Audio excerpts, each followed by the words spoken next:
Meus amados irmãos, existem coisas na nossa vida que nós podemos compatibilizar com outras. Existem seleções, existem opções que nós podemos fazer sem excluir uma outra coisa. Mas existem também situações na nossa vida em que nós precisamos optar por determinada coisa. E precisamos ainda assim assumir toda a responsabilidade, todo o risco por aquilo que nós estamos escolhendo. O apóstolo Paulo, nesse texto aqui, ele nos fala a respeito de algo muito importante para a nossa espiritualidade. E eu queria que você pudesse pensar juntamente comigo sobre essas opções que nós fazemos, nas quais nós necessariamente temos que excluir a outra opção. Por exemplo, às vezes você está buscando uma oportunidade de emprego e aí surgem conjuntamente 3 opções e você tem que escolher apenas uma, abrindo mão das demais. Depois talvez você fique um tanto quanto decepcionado ou frustrado porque você escolheu talvez aquela que não fosse a melhor. Nós também, quando crescemos e nos tornamos adultos e pensamos, por exemplo, em nos casar, a gente tem que escolher alguém para nos casarmos. E quando a gente escolhe alguém, certamente nós temos, ainda mais nós que somos cristãos, nós temos que excluir as demais possibilidades que nós poderíamos ter. Nós precisamos, ao descobrir que é aquela pessoa que a gente ama, que a gente gosta, escolhê-la, assumir um compromisso com ela e viver para sempre com aquela pessoa. E nesta manhã eu queria ver com vocês, a partir desse texto, o que nós devemos deixar para trás, o que nós, diria eu, não podemos deixar para trás, e também aquilo que fez com que Paulo deixasse as demais coisas para trás.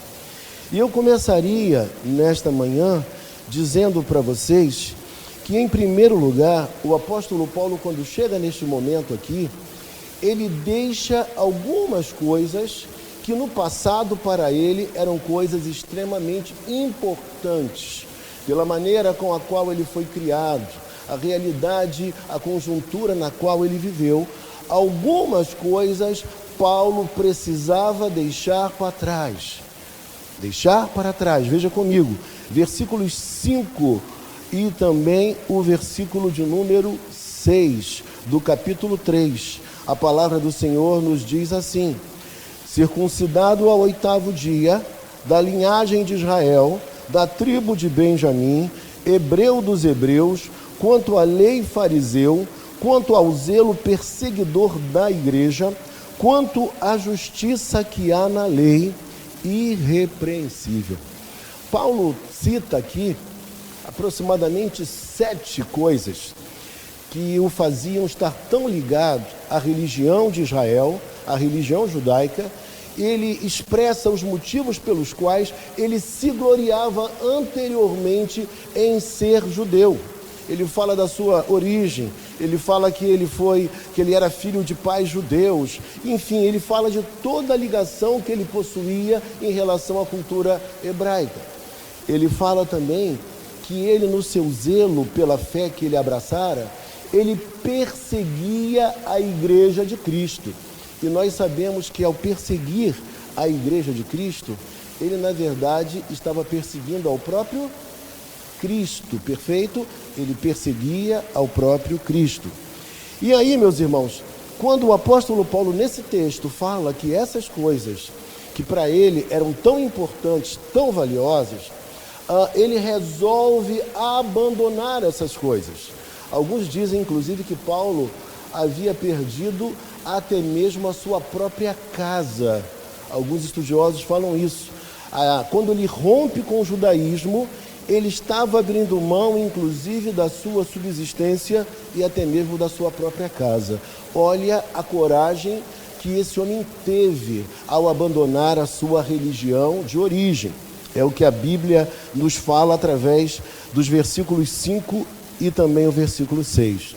E eu pergunto a você nesta manhã, quais são as coisas que você precisa deixar para trás? Quais são as coisas que talvez estejam sendo um entrave para que você viva uma boa e profunda espiritualidade? Eu apenas faço essa pergunta e paro por aqui e agora parto para o segundo ponto que eu queria que vocês pensassem comigo. O segundo ponto é: quando foi que Paulo deixou essas coisas para trás? Paulo deixou essas coisas para trás porque num determinado dia ele achou que era conveniente, porque um dia ele resolveu fazer isso? Não, de maneira alguma. Veja comigo no versículo de número 7, quando foi que Paulo deixou essas coisas para trás? Versículo 7. Mas o que para mim era lucro, isto considerei perda por causa de Cristo.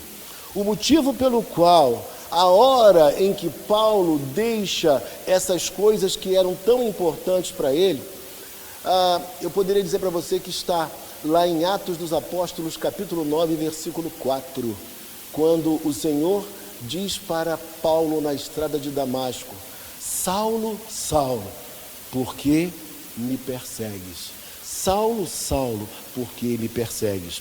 O apóstolo Paulo, ele toma essa decisão de abandonar os rudimentos da lei, de se apoiar nas leis de Israel, quando ele tem um encontro real com Jesus Cristo na estrada de Damasco. Ali, um grande divisor de águas surge, a vida de Paulo é completamente transformada. E agora, ele não vive mais nas mesmas bases que ele vivia até então. Repare comigo uma coisa importante, no versículo de número 12, diz assim a palavra: não que eu tenha já recebido ou tenha já obtido a perfeição, mas prossigo para conquistar aquilo para o que também fui conquistado por Cristo Jesus. Esse versículo nos conta que Paulo está enfrentando uma situação muito clara e ao mesmo tempo problemática, porque alguns dos judeus, mesmo os judeus que permaneciam judeus, os judeus que haviam se convertido, e eram chamados de judaizantes, os judeus também que eram influenciados por ideias gnósticas, todos esses achavam que eles já haviam chegado lá, que eles já haviam alcançado a perfeição. Mas Paulo não diz isso. Paulo reconhece que por mais que ele fosse alguém da lei, alguém que foi transformado depois por Cristo, Paulo reconhece que ainda assim ele não havia chegado ao ponto para o qual Deus o havia chamado. Paulo reconhece que nessa vida aqui, nenhum de nós vai alcançar a perfeição. O que nós podemos chegar é um amadurecimento paulatino e progressivo da nossa fé, mas nós não chegaremos nunca à perfeição. Só que algumas pessoas naquela época, esses religiosos, acreditavam que eles eram perfeitos, que eles já estavam prontos e acabados. E aí o texto nos diz que a relação de Paulo com a sua espiritualidade, veja comigo no verso 12 ainda, aparece na parte B do versículo, aparece assim: mas prossigo, está vendo aí, para conquistar aquilo para o que também fui conquistado por Cristo Jesus. A ideia aqui de prosseguir é a mesma ideia de alguém que está correndo atrás, um animal que está perseguindo a sua presa. Um animal que, para poder sobreviver, ele precisa encontrar uma presa para se alimentar. Paulo está dizendo que ele prosseguia, ele buscava da mesma maneira, com toda a força, com todo o empenho, com toda a dedicação da sua vida, para que ele pudesse cumprir o papel para o qual Deus também o havia chamado. E aí, irmãos, no versículo de número 13, Paulo vai nos dizer assim: irmãos, quanto a mim, não julgo havê-lo alcançado. Olha só, Enquanto todos achavam, aqueles religiosos entendiam que eles já haviam chegado lá, que haviam conquistado a posição para a qual eles haviam sido chamados. Paulo diz que não. Paulo diz que ele ainda não, ele não julgava ter chegado àquele ponto. Mas uma coisa Paulo fazia, veja só, o texto aqui fala para nós. Mas uma coisa faço.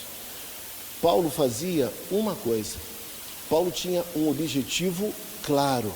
Paulo se desvencilhava de todas as demais coisas para fazer uma só coisa. Paulo tinha um objetivo estabelecido em sua mente e ele não tinha coragem, ele não queria, ele não podia abandonar a esse objetivo. Por isso, o texto fala que havia uma dedicação plena. Era algo muito importante para Paulo. E aí o texto nos fala: mas uma coisa faço, esquecendo-me das coisas que para trás ficam, aquelas coisas que nós lemos dos versículos 5 e 6, e avançando para as que diante de mim estão. Pense comigo uma imagem.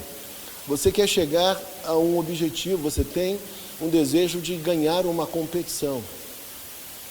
E você percebe que algumas coisas estão pesando sobre você.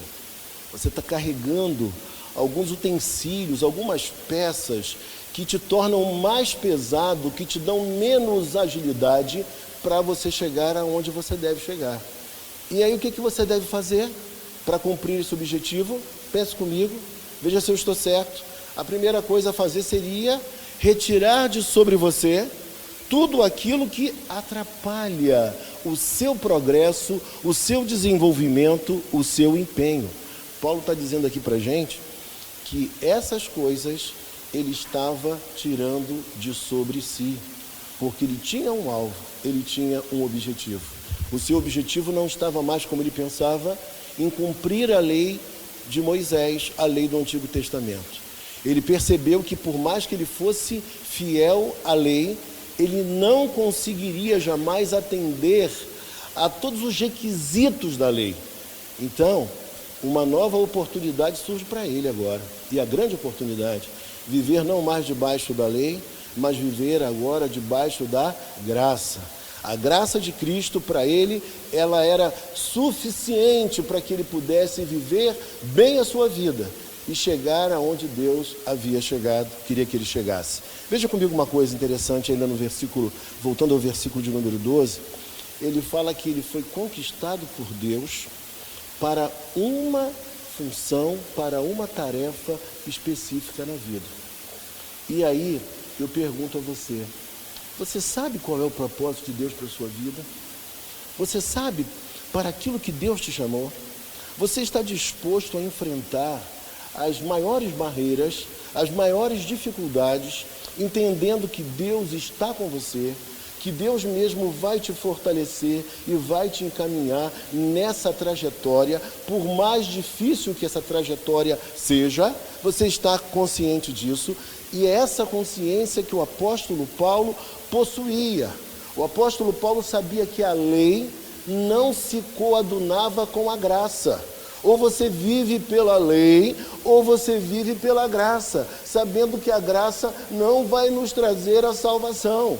Mas ela, ou melhor dizendo, querendo dizer o seguinte, que a lei não vai nos trazer a salvação, apenas a lei vai nos apontar o caminho da salvação, que é Jesus Cristo. A Bíblia fala que a lei, ela agiu como um aio, ou seja, como um pedagogo, como um escravo que levava a criança ao colégio e trazia alguma instrução a essa criança.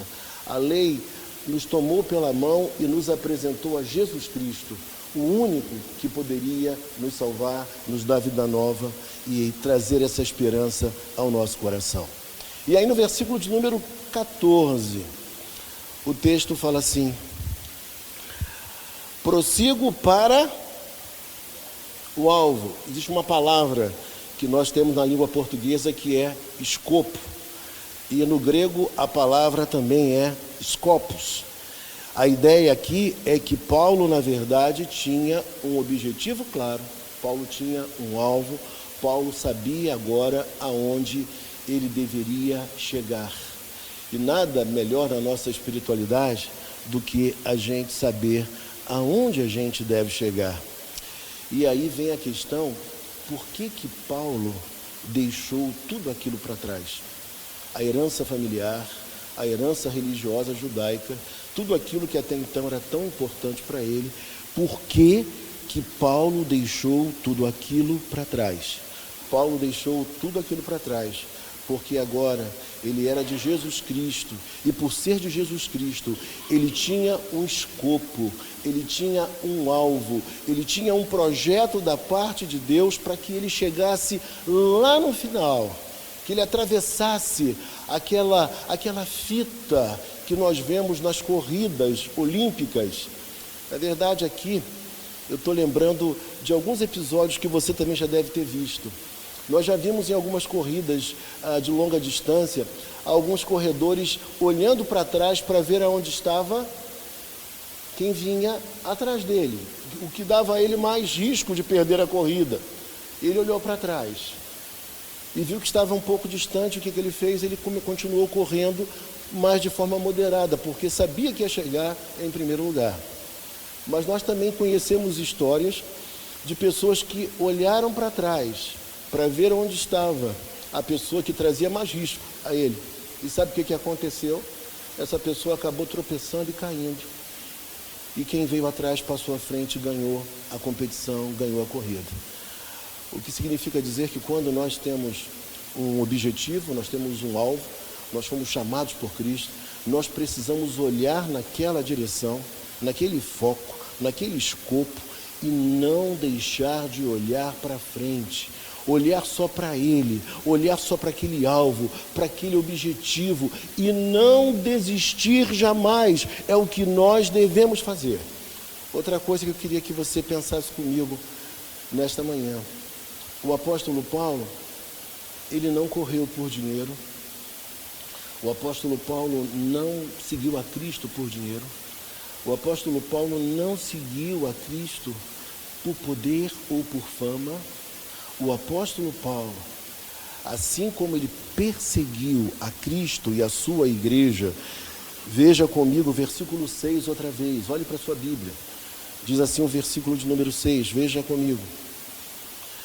Quanto ao zelo, perseguidor da igreja, quanto à justiça que há na lei, irrepreensível. O versículo 6 nos fala que ele era perseguidor da igreja, e perseguindo a igreja, ele estava perseguindo ao próprio Cristo, nós sabemos disso, e ele fazia isso com todo empenho, com todo afinco, mas quando a gente olha para a Bíblia no versículo de número 14, o texto diz assim para nós, veja comigo aqui, prossigo para o alvo, para o prêmio da soberana vocação de Cristo Jesus.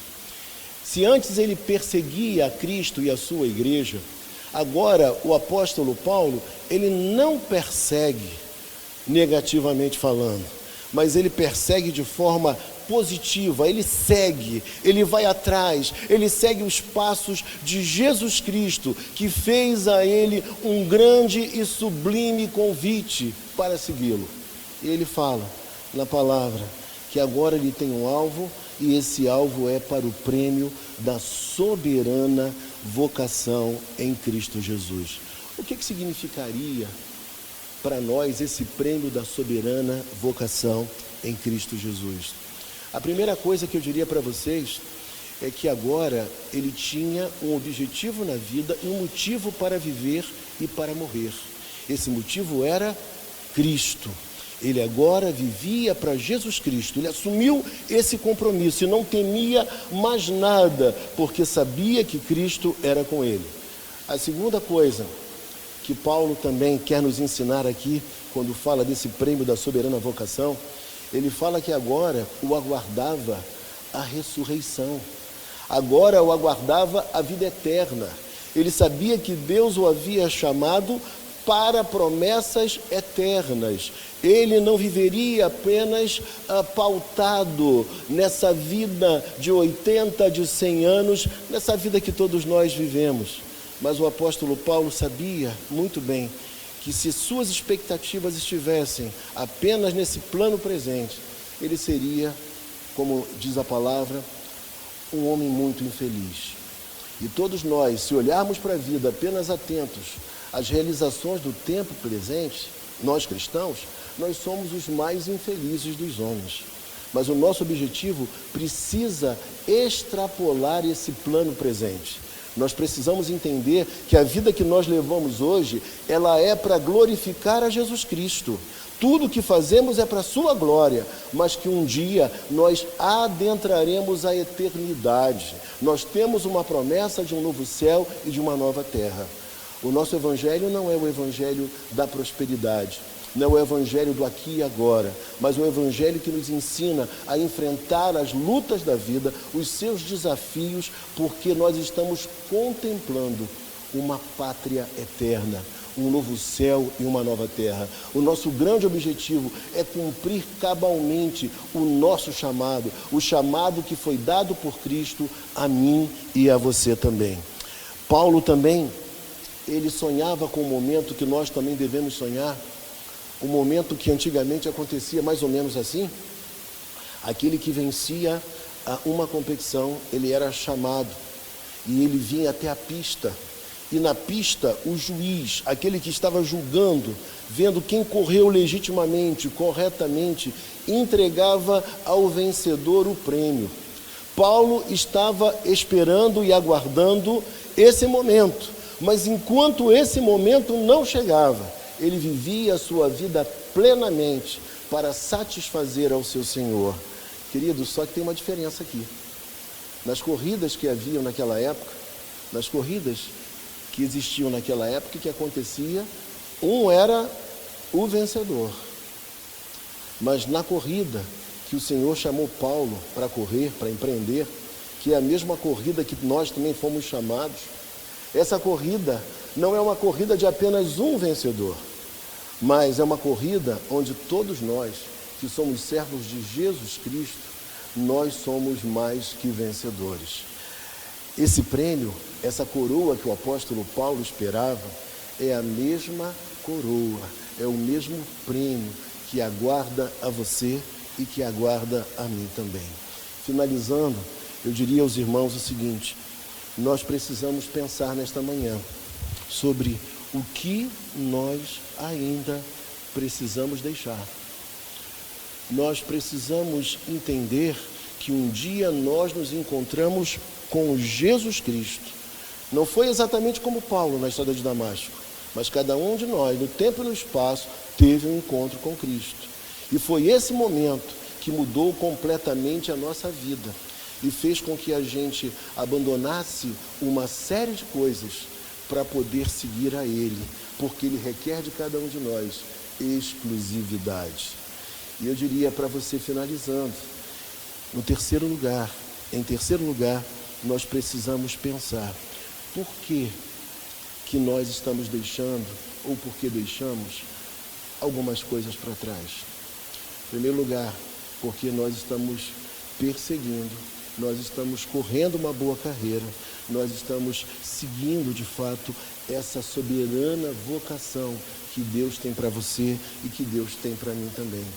E nessa esperança que temos de chegar aquele dia em que nós seremos premiados por Ele, nós teremos a vida eterna, nós teremos o novo céu e a nova terra, viveremos uma vida excelente, uma vida muito melhor, um tempo no qual não haverá mais pranto, não haverá mais dor.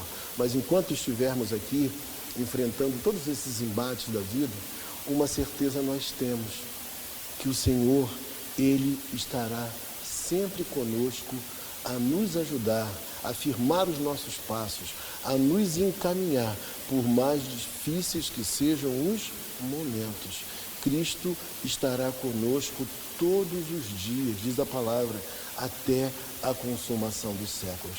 Portanto, meus amados irmãos, existe uma soberana vocação para a sua vida e para a minha vida. Nesta manhã, nós tivemos a oportunidade de saber que boa notícia nós temos, que soberana vocação é essa. E eu quero orar por você, finalizando, para que Deus fortaleça a sua fé e te encoraje a enfrentar as maiores barreiras, mas fitando sempre o momento glorioso do encontro final com Jesus Cristo. Amém?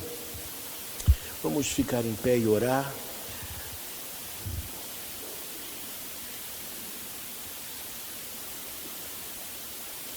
Senhor nosso Deus e nosso Pai Celestial, nós queremos te agradecer por esta manhã, pela tua palavra, Pai amado, que nos ensinou de maneira muito objetiva que algumas coisas nós precisamos deixar para trás.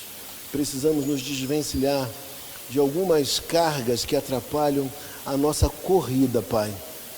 Que nós precisamos confiar na tua graça, porque o Senhor é poderoso, o Senhor mesmo nos chamou, nos vocacionou, o Senhor tem propósitos na vida de cada um de nós. Pai, que essa tua palavra possa ter sido ouvida como tua palavra, Pai, e que esse texto possa ganhar muito sentido, Pai, em cada coração, a cada um de nossos irmãos, Pai, para que enfrentemos, Pai, as nossas lutas diárias, as nossas dificuldades, Pai, com a mesma determinação de Paulo, com a mesma dedicação, Pai, do teu servo Paulo. Nos ajuda, Senhor Deus, ó Deus, a cumprirmos a nossa carreira. Ó Deus, que de fato essa soberana vocação seja o nosso objetivo maior, ó Pai, de percorrer esse caminho, Pai, para viver para aquilo que o Senhor mesmo nos chamou. Nós te oramos assim e te agradecemos, porque te oramos em o nome de Jesus Cristo. Amém.